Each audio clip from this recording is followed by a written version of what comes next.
semuanya, perkenalkan nama saya Sonia Sitanggang. NIM saya 0320210099. Saya mengambil prodi Sarjana Keperawatan Nurse 1A. Kali ini saya akan menjelaskan anatomi fisiologi sistem endokrin. Simak videonya ya guys. Sistem endokrin adalah kelenjar penghasil hormon yang tidak memiliki saluran pengalir atau saluran batu. Hormon adalah zat kimia yang menghasilkan oleh kelenjar endokrin atau kelenjar buntu yang dibutuhkan oleh tubuh dalam jumlah yang kecil, tetapi berpengaruh terhadap aktivitas sel tubuh. Kemudian kita masuk ke perbedaan sistem endokrin atau hormon dan sistem saraf. Seperti yang kita tahu, sistem hormon dan sistem saraf keduanya termasuk dalam sistem regulasi yang mengatur semua kegiatan tubuh kita. Perbedaannya ialah sistem saraf berfungsi mengatur interaksi tubuh dengan lingkungan, inisiasi cepat dan durasi kerja sebentar. Sedangkan sistem endokrin hormon berfungsi mengatur interaksi sel, organ, inisiasi lambat dan durasi kerja lama. Anatomi fisiologi sistem endokrin. Yang pertama itu hipotalamus, yaitu ini.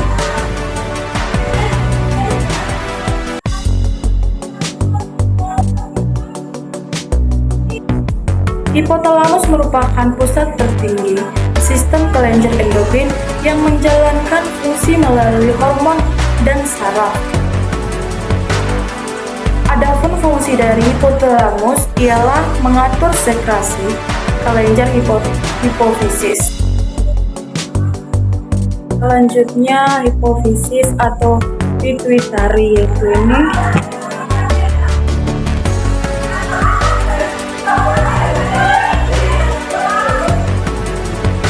Terletak di otak, di bawah hipotalamus. Besarnya kira-kira 10 kali 13 kali 6 mm. Adalah pusat otak, mengendalikan semua tindakan dari kelenjar sistem endokrin, termasuk merangsang pertumbuhan dan hormon perkembangan. Kelenjar hipofisis itu ada 3 bagian.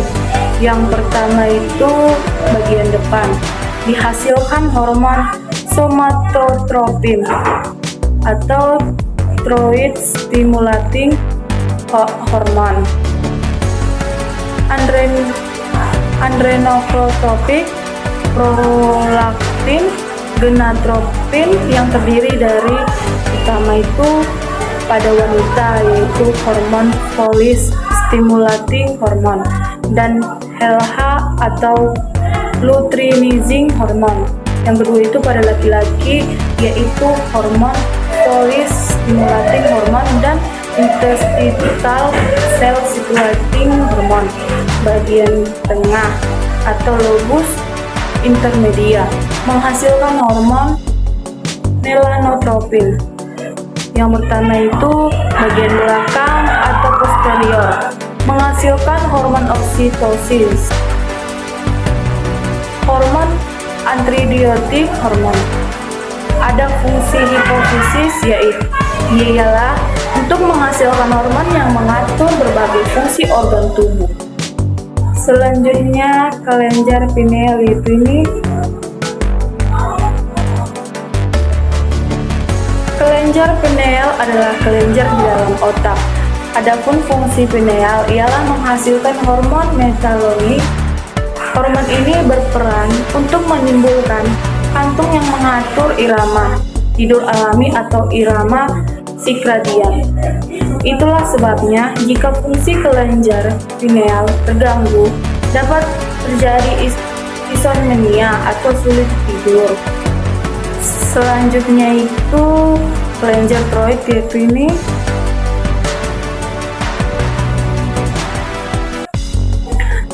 Terletak leher bagian bawah, melekat pada tulang laring. Sebelah kanan depan trakea yang melekat pada dinding laring, menghasilkan hormon triodotrionin, trioksin, dan kalsitonin. Fungsi hormon trioksin, triodotrionin dan adalah mengontrol metabolisme dan suhu tubuh, sedangkan fungsi hormon kalsitonin adalah mengurangi kadar kalsium dan darah. Adapun fungsi tiroid ialah mengontrol kecepatan tubuh saat mengolah makanan dalam sistem pencernaan, mengatur irama dan detak jantung serta tekanan darah. Selanjutnya itu kelenjar parathyroid, yaitu ini.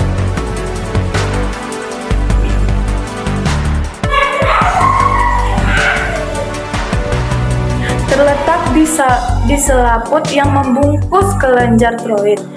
Terdapat dua pasang terletak di belakang tiap lobus dari kelenjar tiroid, dua sebelah kiri dan dua sebelah kanan.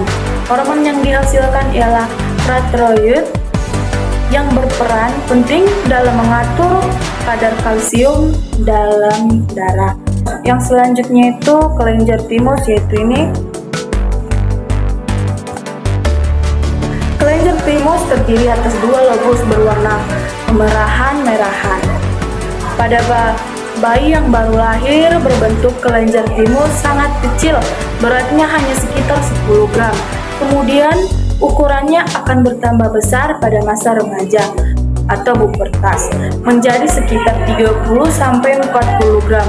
Namun setelah dewasa, kelenjar timus akan berangsur-angsur menyusut. Hormon yang disekresikan oleh kelenjar timus yang pertama itu thymopoietin dan thymulin. Berfungsi, kedua hormon ini berperan dalam proses perubahan sel T menjadi sel spesifik. Yang kedua, thymosin berfungsi menguatkan respons imun dengan menstimulasi pembentukan sel.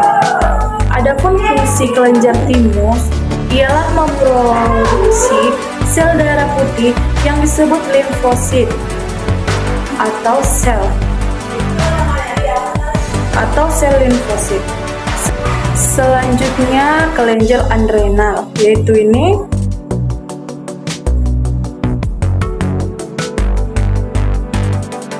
Kelenjar anak ginjal terdapat pada bagian atas ginjal. Beratnya kira-kira 5-9 gram dan berjumlah 2 sesuai dengan jumlah ginjal. Kelenjar adrenal dibagi menjadi dua. Yang pertama, korteks, hormon yang dihasilkan aldosteron atau berfungsi mengatur tingkat tekanan darah, keseimbangan cairan dalam darah. Yang kortisol atau berfungsi meningkatkan kadar glukosa darah, androgen atau berfungsi mengatur hormon seks pada pria. Selanjutnya medula, yaitu hormon yang menghasilkan adrenalis dan noradrenalis, berfungsi untuk merespon kondisi stres fisik atau mental. Adapun fungsi kelenjar adrenal ialah memproduksi berbagai jenis hormon. Selanjutnya itu kelenjar pankreas, yaitu ini.